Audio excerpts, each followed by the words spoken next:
में कभी भी हमें उकताना नहीं चाहिए। शब्द है, शब्द से प्रकृति बनी है, शब्द से संसार बना।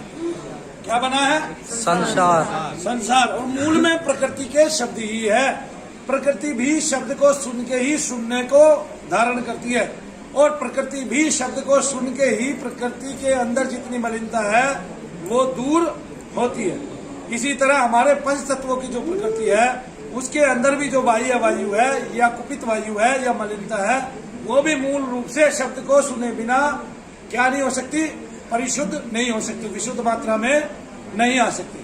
तो पूरे संसार में जो भ्रमण करता है, जो आपके चक्र घूमते हैं, उसमें जो शब्द है और उसमें जो स्वर है, उसमें जो व्यंजन है, वो ही शब्द है और उसकी जो ध्वनि है, ठीक है ना। एक वायु है, श्वसन वायु है, उसको भगवान उसको भगवान जो है ब्रह्मरंध्र से अंदर फूंक रहे हैं, और हमारी ये 6 चक्रों वाली बांसुरी बज रही है ना। बांसुरी के बीच में एक छेद होता है ना, आपका मुंह आगे होता है, यहाँ से फूंक मारी तो एक छेद है, यहाँ से स्वर निकल रहा है, उसी छेद के माध्यम से स्वर सुनाई देता है कि नहीं देता है?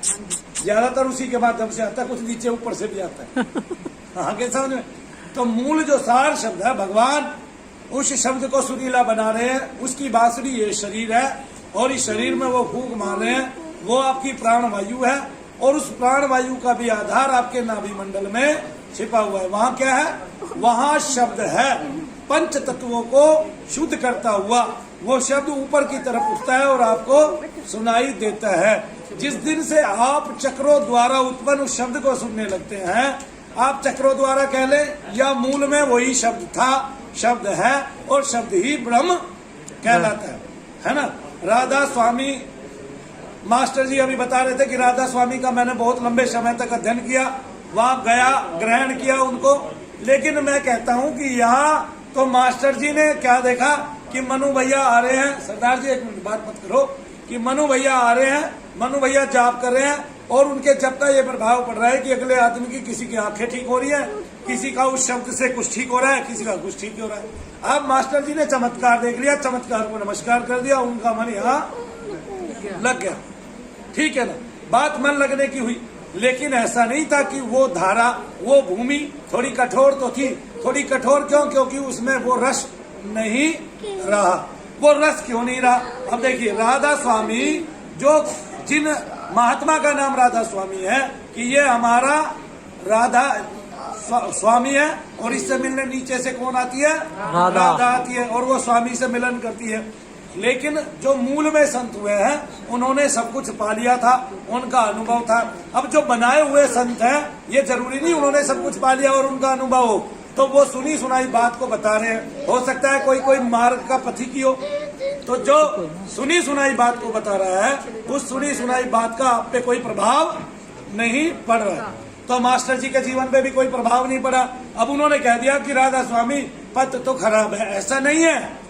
राधा स्वामी जो पंथ बता रहा है, दुनिया में आप किसी भी धर्म के हो और किसी भी मार्ग के हो, आपको नाद सुने बगैर आपकी प्रकृति शुद्ध होगी नहीं, आपको विशुद्धता मिलेगी नहीं, और आप उस ब्रह्म में लीन कभी भी नहीं हो पाओगे। तो आपको मार्ग में शब्द जरूर मिलेगा। क्या मिलेगा? और शब्द को सुनाने के लिए राधा स्वामी मत है, वो बताते हैं कि आप दाहिने कान से उस शब्द का श्रवण कीजिए। उसमें कभी कांसर जैसी आवाज आएगी, कभी मीठी बांसुरी जैसी आवाज आएगी, कभी घुंघरुओं जैसी आवाज आएगी, और वो नाद के रूप में आपके शरीर में परिणत होगा, और 24 घंटे में एक बार ऐसे फटेगा जैसे बम और पटाखा फूटता है, और आपको सुनने की अवस्था में ले जाएगा।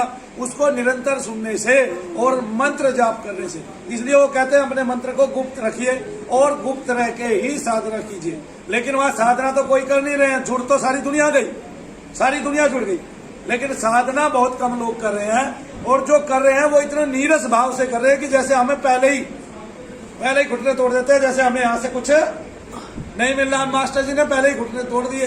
मास्टर जी को उस साधना में रस नहीं आया, इसलिए मास्टर जी ने कह दिया कि बुरा मत मानिएगा, वहां से मुझे कुछ नहीं मिला। हमारे मास्टर जी, वहां से कुछ नहीं मिला, इसमें आपकी ही प्रकृति थी, वहां से तो सबको सब कुछ मिला।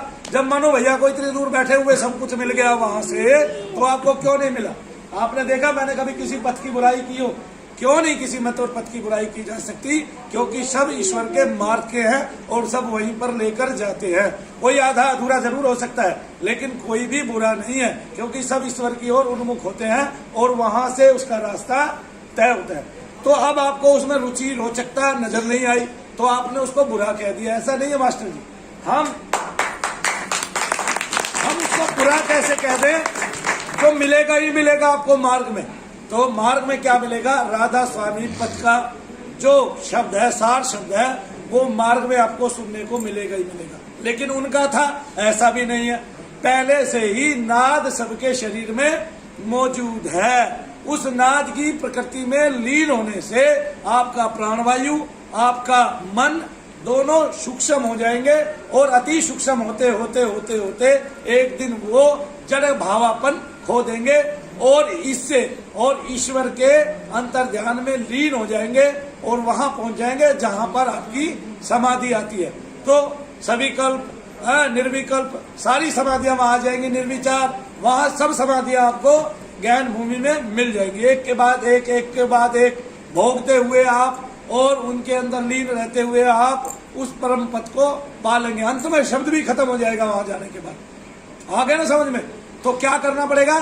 केवल उस पथ में जाना पड़ेगा। अब देखिए, मान लिया मनु भैया का अनुभव है, आप मुझसे डायरेक्ट मिल लिए और मेरे पास बहुत कम लोग आते हैं, उतने लोग नहीं आते हैं। उनके पास सीखने वाले बहुत आते हैं और उनको सिखाने के लिए और सार शब्द सुनाने के लिए। देखो, अब आप टीचर हैं, अध्यापक हैं, आप बहुत कुछ याद कर सकते हैं।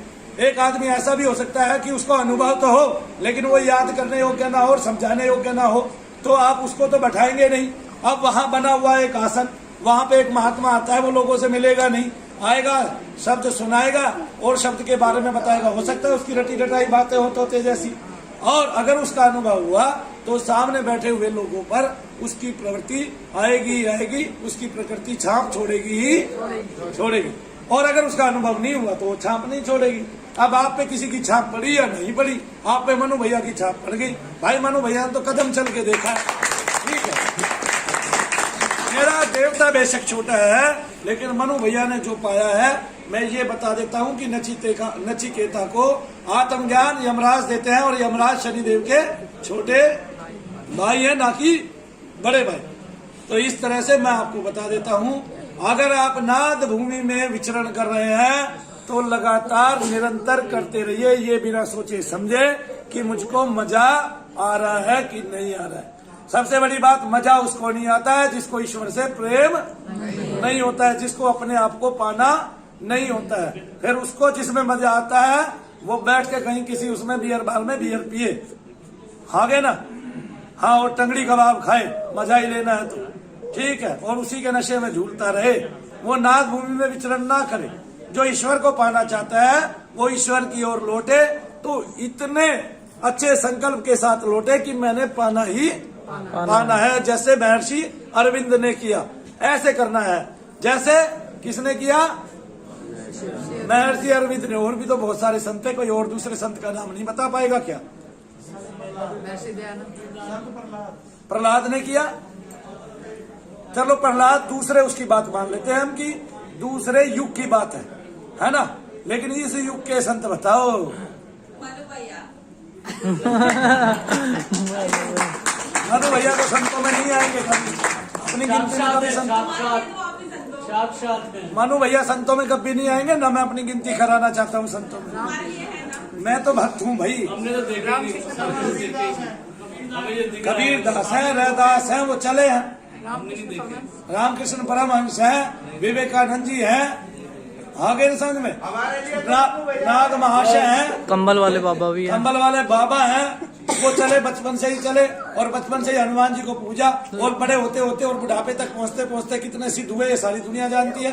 भगवान के रूप में लोग उनको मानते हैं। गूगल के जो अधिपति हैं वो भी आके उनकी शरणागति लेते हैं, ठीक है ना। तो कितने लोग उनकी शरणागति लिए हुए हैं, तो उससे ये पता चलता है आगे ना। तो आप जिस मार्ग पर चलोगे, प्रत्येक मार्ग पर, चाहे वो हिंदू का है चाहे वो मुस्लिम का है, आपकी भूमि में नाद जरूर उत्पन्न होगा। बहुत सारे लोग तो उस नाद को क्या समझ लेते हैं उस नाद को बहुत सारे लोग बीमारी समझ लेते हैं कि कोई हमारे कान में बोलता है, बोलता नहीं है।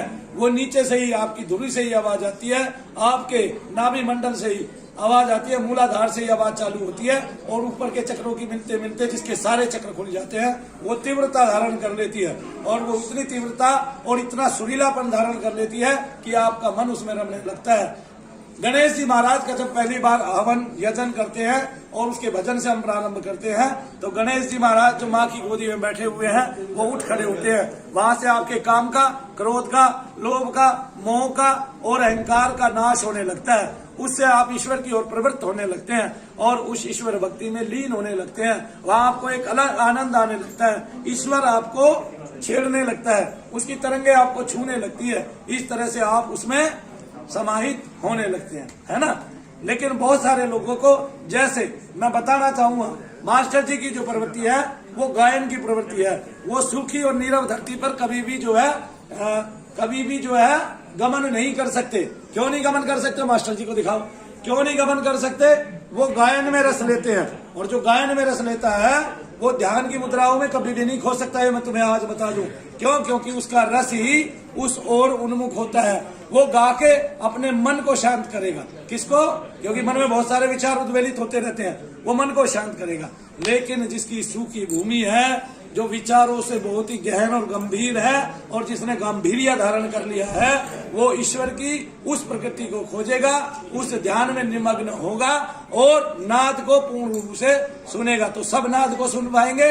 राधा स्वामी से जुड़ के भी जिसकी प्रवृत्ति अलग होगी वो उसको छोड़ देगा, जैसे मास्टर जी ने छोड़ दिया।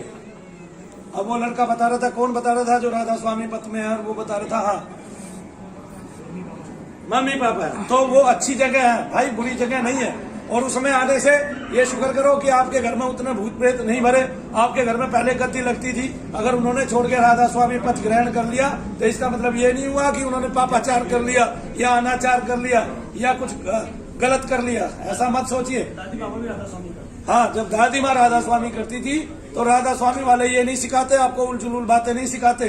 वो आते हैं, अपना सत्संग सुनाते हैं और चले जाते हैं और आप साफ सफाई और करना सीख जाते हो। अपने घरों में करो ना करो उनकी बात अलग है, ठीक है ना। लोग कहते हैं वहां जाके सफाई करते हैं, अरे अपने घरों में भी करते हैं। जिसको एक बार आदत पड़ गई, अब सरदार जी की लड़की आती है मनप्रीत कौर तबला, अब वो यहाँ आती है, यहाँ आते ही सफाई उसी दिन कर जाती है रसोई की। हमारी रसोई ऐसी हो जाती है जैसे आज ही नई बनाई हो, ताजी ताजी बनाई हो, फ्रेश बनाई हो।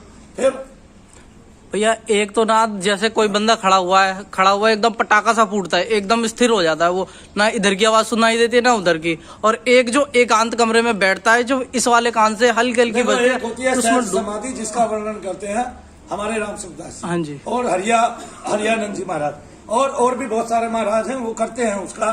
और कई महात्मा जो है ना उसी को, यानी कि कबीर दास जी की सहज समाधि थी, सहज अवस्था थी। इसके अलावा गुरु नानक की वो सहज अवस्था थी। वो सहज अवस्था क्या होती है कि जब आपको ना तो भूतकाल की चिंता, भविष्य की चिंता होती है और ना भूतकाल का ज्ञान होता है। ऐसा क्षण हर आदमी के जीवन में आता है कि वो कोई भी हो, उसका धर्म कोई भी हो, जाति कोई भी हो, उससे मतलब नहीं है कि जब वो बैठा हुआ है और उसको कोई चिंता ही नहीं है कि वो कहाँ बैठा हुआ है, उसको कोई भान ही नहीं रहा। आप उसके सामने हाथ ऐसे करेंगे तो भी ध्यान नहीं है। उस टाइम उसको ना तो भूतकाल की चिंता होती है और भविष्य की चिंता होती है और ना भूतकाल का ध्यान होता है। वो कुछ नहीं कर रहा होता और ऐसे बैठा बैठा शून्य हो जाता है। ऐसी समाधियां सबको लगती हैं, लेकिन 24 घंटे में ये एक बार या 48 घंटे में एक बार, किसी को 5-6 दिन में एक बार, किसी को महीने में एक बार ऐसा होता है कि वो बैठा बैठा अचानक हो जाता है। तो वहां उसकी नाद भूमि पर वो उतर जाता है और वहां पर जाकर वो शून्य अवस्था को ग्रहण करता है, जो सहज अवस्था है, जिसको सहज समाधि भी बोलते हैं। लेकिन ये बहुत लंबे काल तक न होने के कारण कुछ लोग भैया इसे बीमारी भी समझ लेते हैं। ये भी भंग हो जाती है। हाँ।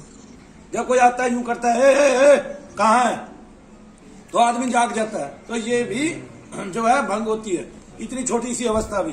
तो समाधि भी भंग होती है, कोई आधा घंटा 1 घंटा। लेकिन चूंकि इसका समय बहुत कम है, इसलिए इसको संपूर्ण रूप से सहज समाधि नहीं कहा जा सकता, क्योंकि ये कुछ क्षणों के लिए सबके सामने होती है। अगर ऐसा सदा के लिए हो जाए तो आप ब्रह्म अवस्था में लीन हो जाते हो, और ये सबसे ऊंची अवस्था है। सबसे इससे ऊंची अवस्था संसार में कोई नहीं है, ये मैं आपको बता रहा हूँ। और भैया जी ये कब होता है, जैसे आने वाली कोई भी घटना है और उसका पहले ही कोई कान में ऐसे बोल दे कल ऐसे होगा, आने वाली कोई भी घटना है कान में ऐसे बोल दे, एक तो या तो आपने कोई भजन किया है, कोई सिद्धि आपके साथ है, दूसरा कि हमारे शरीर में बहुत तेजस्वी एक आत्मा रहती है और वो इतनी गूढ़ आत्मा है और उसमें ऐसी श्री है, ऐसी श्री और सत्य भरा हुआ है कि उसको कोई तोड़ नहीं है, वो पूरी प्रकृति को अपने वश में कर सकती है और वो आत्मा ईश्वर का स्वरूप है। जब ईश्वर समृद्धशाली है, ईश्वर शक्तिशाली है और जब ईश्वर के पास अनंत शक्ति है और सब कुछ बदलने की ताकत है तो उसका अंश आपके अंदर भी है, ये बात याद रखना। और जब आप अपने आप को पहचान लेते हो तो आप इस संसार में जो भी असंभव लगता है उसको संभव कर सकते हो। तो कई बार तो ऐसे होता है भैया जी के जैसे पहले ही बात आ जाती है।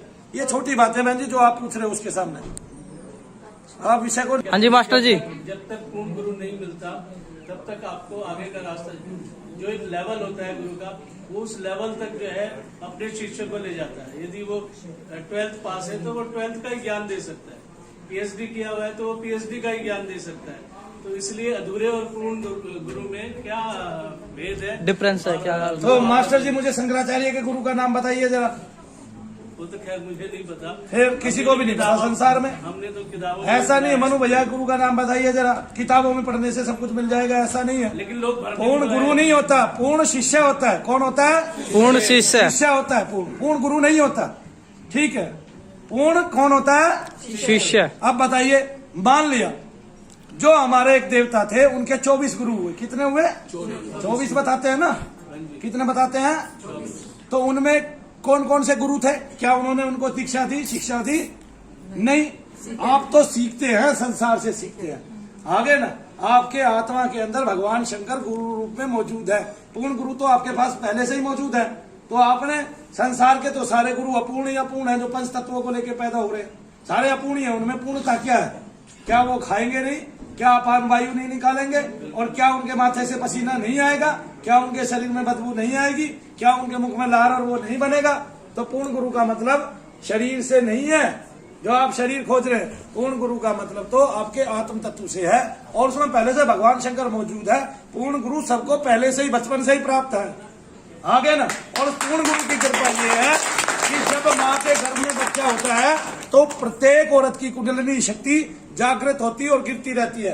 एक बार गिरेगी, उठेगी, गिरेगी, उठेगी, गिरेगी, उठेगी, गिरेगी, उठेगी। उसका सीधा संपर्क ईश्वर से होता है और उस टाइम में जब किया गया बहुत ज्यादा लाभकारी होता है। जैसे सरदार के बच्चे के अलग ही ग्रह नजर आए और उसके बहुत सारे योग हो गए मनु भैया की तरह। क्यों? क्योंकि उसकी माता जो है यहाँ पर बैठकर भजन करती रही और सरदार जी सेवा करते रहे। तो ये तो है ना पूर्ण गुरु, तो आपके अपने अंतर मन के अंदर वैसे ही मौजूद है भाई, आत्मा के अंदर। भगवान देखो, आप कोई भी कार्य करते हो, आपकी आत्मा इस समाज में रहते हुए उस कार्य का पहले से ही डिसीजन ले लेती है कि ये गलत है कि ठीक है। प्रत्येक व्यक्ति अगर इतनी सी भी चोरी कर रहा है तो उसको पता है मैं ये चोरी कर रहा हूँ, ये पाप कमा रहा हूँ, और उसको ये भी पता है क्यों कमा रहा हूँ, कि बेटे के लिए कमा रहा हूँ, कि बच्चों के लिए कमा रहा हूँ, कि किस लिए कमा रहा हूँ। तो पूर्ण गुरु ढूंढेंगे किसको? जो सामने वाला है, अगर वो अनपढ़ है लेकिन आपको अच्छी बात बता रहा है और आपको एक लेवल तक लेके जा रहा है तो वो पूर्ण गुरु हो गया आपके लिए। तो रैदास की पढ़ाई देख के और मीरा का ऊंचा घराना देख के तो पूर्ण गुरु की बात बनती नहीं है। तो फिर लेकिन गुरविंदर सिंह जी भी यही बात कहते हैं कि मैं तो सिर्फ शरीर मात्र हूँ, तुम्हें बताने के लिए आया हूँ, लेकिन गुरु तो शब्द है, वही तुम्हें अंदर लोगों की यात्रा कराएगा। हाँ, अब शब्द जो है वो राधा स्वामी वाले शब्द ही सुनाते हैं।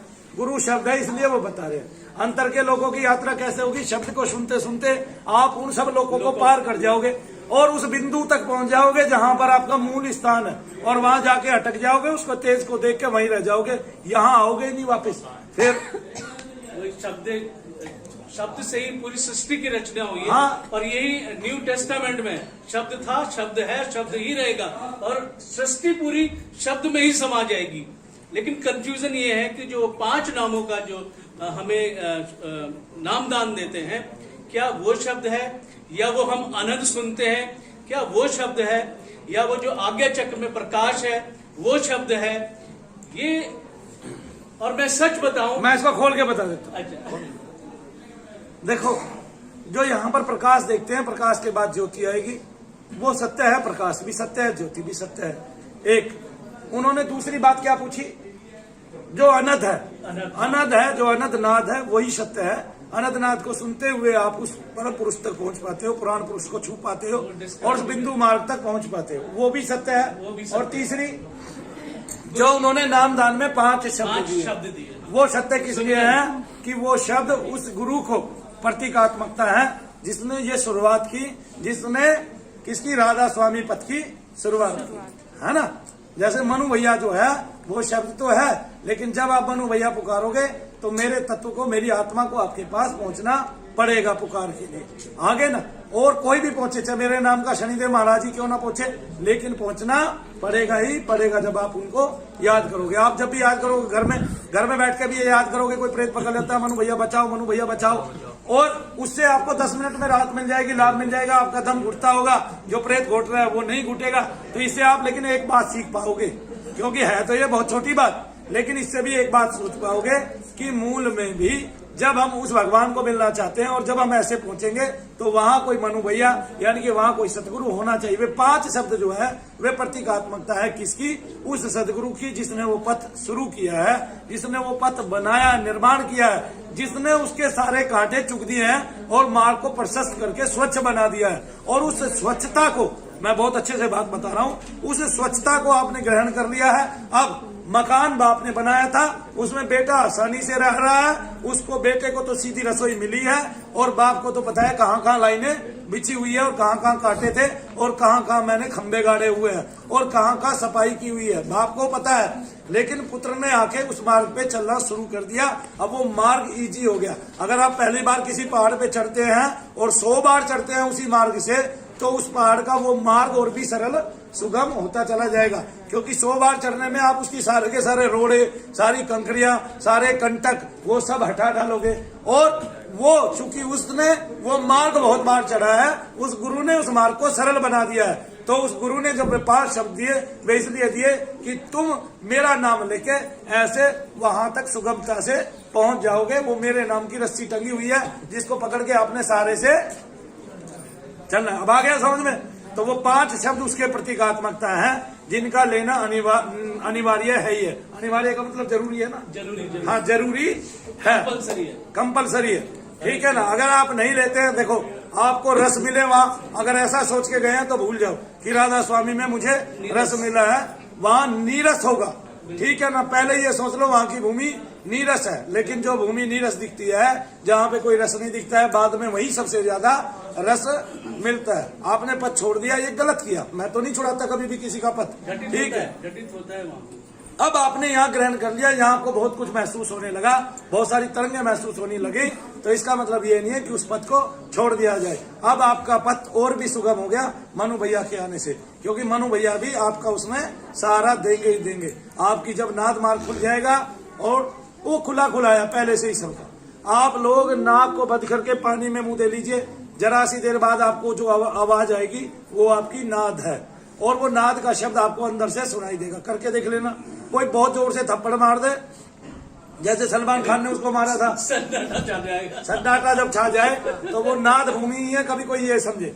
और जो नाद होता है, ये मैं बता देता हूँ, नाद की जो प्रवृत्ति होती है वो आध्यात्मिक प्रवृत्ति होती है, और नाद की जो प्रवृत्ति होती है वो सात्विक प्रवृत्ति होती है, ठीक है। भगवान तो सब और से मिलते हैं, काम से भी मिलते हैं, यानी कि तंत्र से भी भगवान मिलते हैं। वो खुद कहता है आगे ना, उसने खुद बहुत सारे ग्रंथ लिख दिए हैं। इसलिए ओशो की एक किताब का नाम ऐसा है जिस नाम को हम लेते हुए शर्माते हैं। वो काम से भी प्राप्त होता है, वो नाम से भी प्राप्त होता है, लेकिन जब नाम से प्राप्त होता है, सात्विक भाव से प्राप्त होता है, तो वो कभी भी आदमी वहां से नहीं गिरता उस भूमि से। लेकिन जो काम से भगवान को प्राप्त करना चाहते हैं, वो कहीं ना कहीं अटके रह जाते हैं और गिर जाते हैं, क्योंकि उनका मार्ग सही नहीं है। भगवान तो सब मार्ग देता है, सब ओर से उसने मौके दिए हैं अपने आप को पाने के, सब ओर से अपनी प्राप्ति का मार्ग उसने दिखाया है। लेकिन कौन सा मार्ग चुनोगे, ये आपकी प्रवृत्ति पे है, ये आपकी प्रकृति पे है। आपके पंच तत्वों की प्रकृति सबकी अलग अलग है। किसी में वासना पहले से ही क्षय है, किसी में वासना बड़ी ज्वलंत है। कोई बूढ़ा होने पर भी इतना वासनामय होता है कि उसकी वो प्रवृत्ति खत्म नहीं होती। किसी के अंदर पहले से ही बचपन से ही बहुत सारे गुण मौजूद है। कोई बच्चा स्वभाव से ही शांत है कि वो ना रोता है और ना किसी को परेशान करता है, और उसके 5-10 साल ऐसे बीत जाते हैं कि पता ही नहीं चलता। और कोई इतना उन्मादी होता है, आतंकवादी टाइप होता है कि बचपन से ही 10-10 लोगों को छकाए रखता है। उसको पालने में भारी दिक्कतों का सामना करना पड़ता है। थोड़ा सा बड़ा होता ही बाहर वालों के उलाहने लेके आता रहता है, ठीक है। और फिर और बड़ा होने के बाद वो क्या कहते हैं, बदमाशी टाइप करने लगता है और लोगों को पीटने फोड़ने लगता है, ठीक है। अब ये सबकी प्रकृति है और स्वभाव की प्रकृति है, और ये प्रकृति हमारे बीज से उत्पन्न होती है। इसका मतलब माँ बाप को आध्यात्मिक होना चाहिए, तब जाके संतान आध्यात्मिक बनेगी। इसलिए कहते हैं कि भगवान का नाम जरूरी है। उस सात्विकता से आपके अंदर एक नई पौध आती है, और वो पौध जो है वो ऐसे सात्विक गुणों को जन्म देती है जो ईश्वरीय गुण है, और उन गुणों के सहारे हम इस संसार को, भवसागर को पार कर लेते हैं। बोलो सच्चे दरबार की जय। बोलो।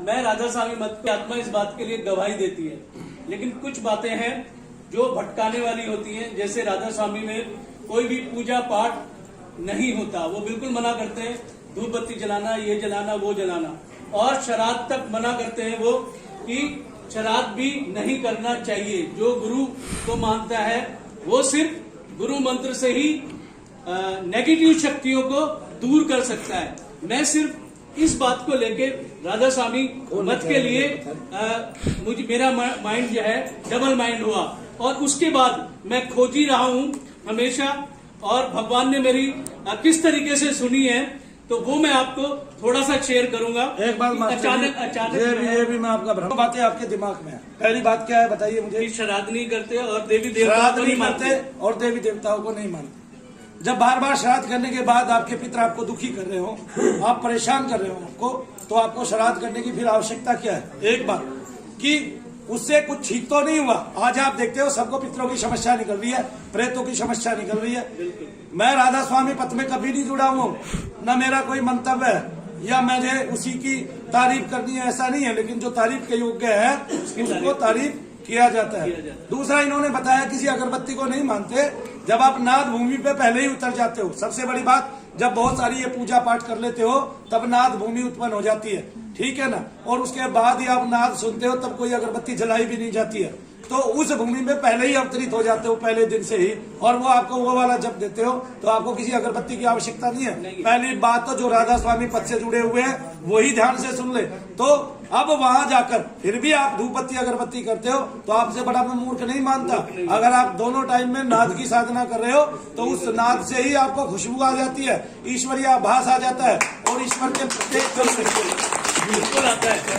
फिर और आप जो है फिर ये मूर्खता है ऐसी बात करनी भी। तो मास्टर जी इसलिए जो है अपने जीवन में सुधार लाइए, और जो जो आपने बिगाड़ दिया है उसको भी सुधारिए। दूसरी बात यह है, राधा स्वामी पद पे आप जाएंगे और बार बार बाबा से शरण मांगेंगे कि भाई मुझे शरण दो, मुझे इसी भूमि में रहना है। मैं बेशक चंचल हूँ, मेरी प्रवृत्ति चंचल है, मेरी प्रकृति भी चंचल है, लेकिन मैं फिर भी जैसा हूँ आपका हूँ। क्या पूछना चाहते हैं? जिसने गुरु मंत्र पा लिया उसने मोक्ष की प्राप्ति पाई। बस यही कहना चाहता हूँ मैं। जैसे मास्टर जी ने कहा ना कि भाई गुरु मंत्र जो उन्होंने कहा कि उसके कुछ नहीं होता, मीठा है वो चीज नहीं है। गुरु मंत्र जिसने पा लिया वो उसका बेड़ा पार। सबसे बड़ी बात तो अगर आपने कोई पथ चुन लिया है तो आप तब तक पथ ना चुने जब तक आप समझदार ना हो और पूरे संसार में भटक ना ले, और अपने मन से ये जान ना ले कि कौन सा पथ सुगम है, कौन सा दुर्गम है, और किस पथ को सरलता से पाया जा सकता है, और मेरी जो भूमि है वो किस पर चलने की है, मेरा जो रास्ता है वो कौन सा होना चाहिए, ठीक है ना। देखो जो शांत प्रकृति का है उसको राधा स्वामी चाहिए ही चाहिए।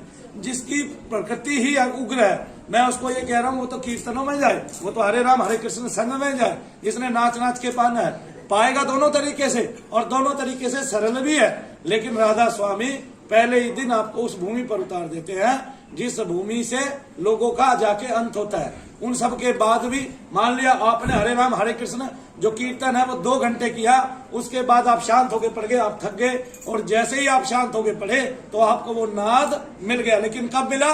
जब वो संकीर्तन पूरा हो गया। तो जो आपको पहले ही दिन उस मार्ग पर चला दे, जो मार्ग जो है सत्य है, तो वो छोटा पथ नहीं है। अब आपकी दृष्टि क्यों है छोटे पद पे? क्योंकि वहां इतने इतने इतने सारी शाखाएं हैं और वहां पर आने वाले सब संतों को वो प्राप्ति हुई होगी या नहीं होगी ये आपको नहीं पता है। हमने इसकी विशद चर्चा की है। नाद भूमि आपके अंदर नाद पहले से ही उत्पन्न है, इसमें थोड़ा सा आघात लगते ही ये ठंडने सी बढ़ जाता है। तो जब तक उसको आघात नहीं लगाओगे, आघात किससे लगेगा? आपके मुख से बोले हुए शब्द से। अब वो शब्द आपका जप है, तो जप का आघात लगते ही वो तीव्र होने लगता है और आपको सुनने लगता है। ये जपी है और जपी मुझे खींच के लाया है। आपसे क्षमा चाहता हूँ, जब मैं लास्ट शिवानंद बाबा से जुड़ा तो उन जैसे मन्नू भैया मास्टर जी, सबसे पहले तो आप उधर करिए मास्टर जी की तरफ। मुझे बताइए कितने महात्माओं का आपने गुरु मंत्र ले लिया? बस एक लास्ट वो तो खैर बहुत लंबी बात हो जाएगी, लेकिन भगवान अपने भक्त को, मेरे जैसे पागल सनकी को कैसे मोड़ता है, बस 2 शब्दों में मैं खत्म करना चाहता हूँ। और अब ये और मुझे ये कहते हो ना, बड़ा गर्व हो रहा है कि शिवानंद बाबा के पास जब मैंने गया नहीं, लेकिन जब मैंने सुना तो मुझे लगा कि मेरी डायरेक्शन चेंज हो रही है।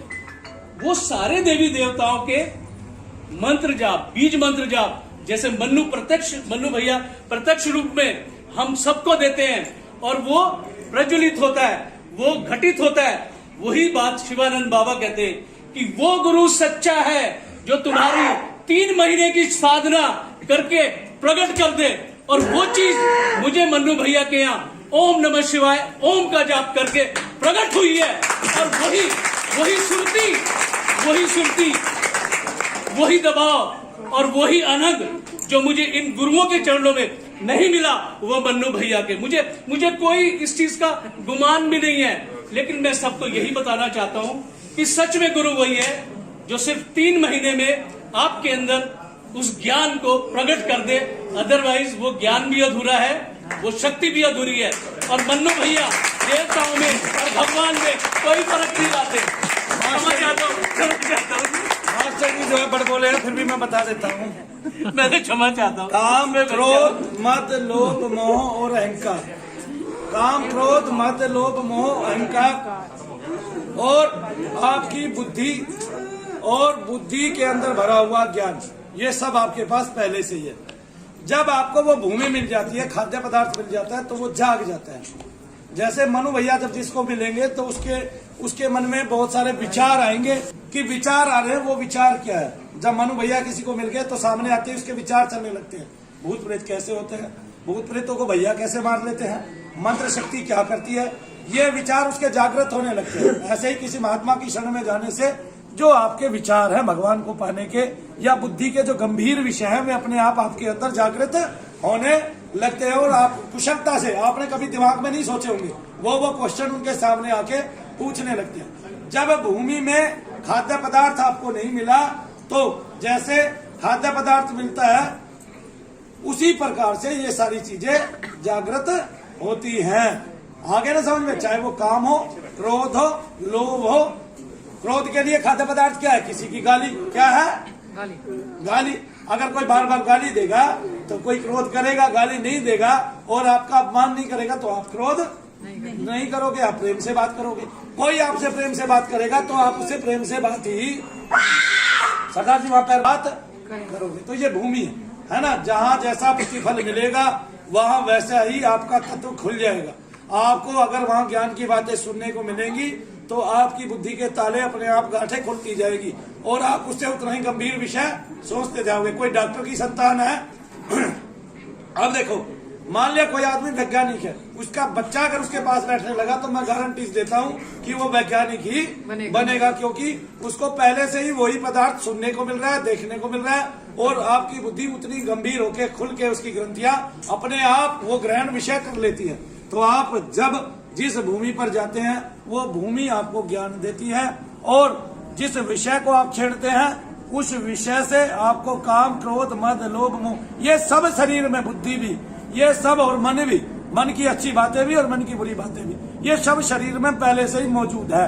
अब उनको जैसे बरसात में पानी जब गिरता है तो मेंढक ऊपर आ जाते हैं, वैसे तो रहते ही है ना मेंढक कहीं ना कहीं आगे ना। और जब वो भूमि के मेंढक ऊपर आ जाते हैं मिट्टी से निकल के, तो उससे कुछ ही दिनों में इतने मेंढक हो जाते हैं कि सारे संसार के जंगल में मेंढक ही मेंढक दिखाई देने लगते हैं। है ना, गांव में ऐसे ही होता था ना, तो मिट्टी से निकलते थे। अभी हम ईंट के भट्टे, ईंट के चट्टे खोलते हैं तो अंदर इतने मोटे मोटे मेंढक दबे मिलते हैं। लेकिन जब उनको खाद्य पदार्थ मिल जाता है, जल मिल जाता है ऊपर से, और उनकी विचरण की भूमि मिल जाती है, तो फिर क्या होता है, फिर सारे में मेंढक ही मेंढक दिखाई देने लग जाते हैं। ठीक है, फिर कुछ ही दिनों में उनके इतने बीज फैल जाते हैं, इतना विस्तार हो जाता है कि करोड़ों अरबों की संख्या में वो एक एक गड्ढे में दिखाई देने लगते हैं। ऐसा ही होता है ना। और फिर जब उनके खाद्य पदार्थ की कमी होती है तो वापिस वो जमीन में गर्क जाते हैं। तो इसी तरह से शरीर के अंदर काम है, क्रोध है, लोभ है, मोह है, अहंकार है, और यहाँ तक की बुद्धि है। बुद्धि तत्व के अलावा जो है ना ज्ञान तत्व है, वो सब जैसा भूमि देखती है वैसा ही विस्तार कर लेती है। तो इसलिए अब बहन जी यहाँ आने लगी तो उनको ज्ञान की बातें सुनाने लगी। अब वो कहीं ऐसी जगह बैठक कर ले जहाँ पे 4 महिलाएं केवल बुराई करती हो, तो बस वही बातें रहेंगी। आगे समझ में। हाँ, किसी को अपनी प्रवृत्ति के अनुकूल वो चीजें सहन होती है, किसी को नहीं होती है। जैसे बहुत सारे लोग किसी दूसरे की बुराई नहीं सुन सकते, और बहुत सारे सुनते भी रहते हैं, बात भी करते रहते हैं, और मूल में उसको छोड़ भी देते हैं कि तुम ही तो कर रहे हो, मैंने तो नहीं की, मैं शामिल जरूर था, और मूल में उसको छोड़ देते हैं कि मेरा क्या मतलब है। शाम तक वो भूल जाते हैं कुछ नहीं हुआ, ऐसे करके। ऐसे ना, मतलब उन्होंने उसके मन की बात तो सुन ली ताकि वो खुश हो जाए। ऐसी बहुत सारी महिलाएं जो दूसरे के मन की बातें तो सुन लेती है, उनको खुश भी कर देती है, लेकिन वो कार्य नहीं करती हैं जो वो कराने चाह रही थी। आगे ना समझ में। तो मूल यही है, अपनी ज्ञान की ग्रंथियां खोलिए, भगवान से जुड़िए, सारे सत्संग, सारी समाधियां सब ठीक है। जितने मत पथ है, किसी न किसी ने उस पथ में या मत में भगवान को पाया है, और वो भगवान के लिए ही चला है, और भगवान के लिए कही गई कोई भी बात परिपूर्ण है, क्योंकि वो भगवान से जुड़ी हुई है। किसी ने बेशक ईश्वरीय मार्ग में 10 दिन कदम रखा, लेकिन अगर वो आपको बहुत बड़ा ज्ञान देके जाता है, तो जैसे मैं बहुत ही छोटी बुद्धि का व्यक्ति हूँ, लेकिन अगर मेरे से मास्टर जी को सीखने के लिए मिला, तो इसके लिए मैं भगवान का जो है क्या कहते हैं आभारी हूँ कि मैं बहुत छोटा सा हूँ, और मुझसे भी कोई सीख पाया, माफी मांग रहा हूं। मुझसे भी कोई सीख पाया। ठीक है ना। और किसी शिवानंद ने कुछ नहीं करना, किसी गुरु ने कुछ नहीं करना, आपका मार्ग है भगवान को पाने का, आप उस पर चलिए। हाँ, उनकी सीख जरूर लीजिए, किसी के सच्चे अनुभव जरूर लीजिए। जब आप उस पर चलेंगे और उसकी प्राप्ति सहजता से होने लगेगी। जो खोजी है वो एक जगह नहीं टिकेगा जब तक उसके मन की परिपूर्णता नहीं आएगी, घटित नहीं होगा। आगे ना, ये खोजी थे थोड़ा भागते रहे। कहानियां मुझे याद नहीं है, और मैं बताऊं कहानियां मुझे याद नहीं है। ये मनु भैया का वादा है कि मुझे कोई कहानी याद नहीं है, ना मैंने कोई कहानी याद करनी है, ना मैंने कहानियां आप लोगों को सुनानी है। श्लोक मुझे याद नहीं है कि मुझे कोई श्लोक कह के सुनाना है। मैंने तो जो अपने हाथ से लिखा वही श्लोक है। ठीक है, चाहे मैंने शनिदेव की संस्कृत में स्तुति ही क्यों ना लिखी हो, वही मेरे लिए श्लोक है सबसे बड़ा, वही महत्वपूर्ण बात है। हाँ, मैं चला हूँ, और वो चलना जो है मैं मेरी भाषा में ही सबको समझाता हूँ कि मेरी भाषा हिंदी है, और मैं उसमें आपको वो छोटी सी बात जो है मूलतः जो मूल मैंने पाया है वो मैं आपको समझा रहा हूँ। देवता हैं, भगवान है, ईश्वर हैं, आपके पास आते हैं, आपको दर्शन देते हैं। बस आप सन्मार्ग पर चलते रहिए, उनके नियम फॉलो करते रहिए। उनको आपके अंदर कुछ गुण चाहिए, वो गुण आप में होने चाहिए, वो ग्रहण भाव आप में होना चाहिए, थोड़ी सरलता आप में होनी चाहिए, आपका वर्चस्व झूठा ना हो, आप किसी झूठ पर आधारित ना हो और झूठ पर ना टिके हो। देखने वाला संसार का कोई भी व्यक्ति आपके बारे में कुछ भी समझे, आपको उससे मतलब नहीं है। और क्या कहते हैं, आप तो केवल अपने मार्ग पर चलते रहिए। जय श्रीदेव भक्तों।